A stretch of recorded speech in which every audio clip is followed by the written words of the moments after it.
Every time I hear this intro song, it just puts a smile on my face. Guys, what's up? It's Bradley Overrated, and today I am discussing the game Donkey Kong Country from the SNES. This game was my jam back when I was a kid. I absolutely loved it. So today I am going to take a step back and once again relive a very treasured game from my past. Let's do this now. So Donkey Kong Country was a game that came out in the early 90s, and during its time, it was amazing, especially back then. This is top-notch graphics we're talking here, with some of the best gameplay. And what is crazy about Donkey Kong Country is that even though it's 2019 during the time of recording this video, this game still holds up remarkably well. I mean, the controls are still excellent, the level design is top-notch, the soundtrack is still just as good as it was back then. This game is truly the definition of timeless classic.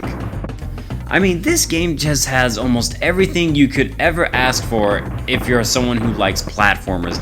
You have awesome level designs, and they're very unique with all sorts of different challenges, ranging from barreling down a minecart, or having to time your barrel shots correctly, or even running away from a giant wheel that will crush you if you don't. I mean, this game just has it all for you if you want it.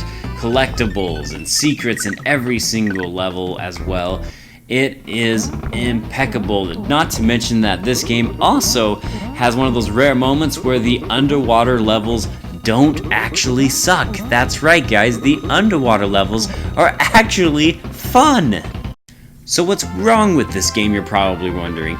Well, the answer to that are the boss fights that you encounter in this game. They get more challenging, sure, as they progress, but for the most part, the majority of these boss fights are really easy, except of course the last boss fight, which is not only amazing, but I would argue, at least for me, it is easily one of the top 10 boss fights I have ever experienced in any video game ever. It completely makes up for the fact that the rest of the boss fights in this game leave something more to be desired. And don't get me wrong, the boss fights aren't even that big of a deal, but in a game like Donkey Kong Country, where the whole time it just presents you with more and more challenging and engaging levels, the boss fights just kind of feel like a letdown just because you are constantly, and I mean constantly, experiencing all sorts of new obstacles for you to overcome in this game.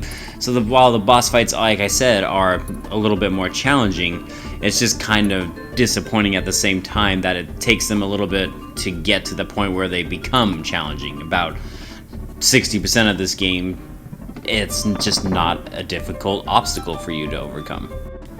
And then this game also features a really cool two-player mode where one player can play as Diddy Kong and the other can play as Donkey Kong, and you can tag each other in and out, or you can have a friendly competition to see which of you can get through the most courses without dying.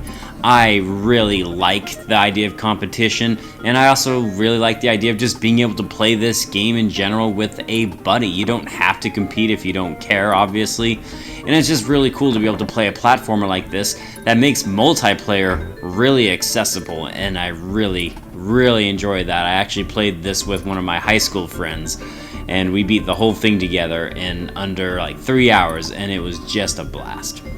Alright, enough gushing about this game. It is time for the letter grade now, guys, and for those of you that are new here, I give letter grades because that's just how I am.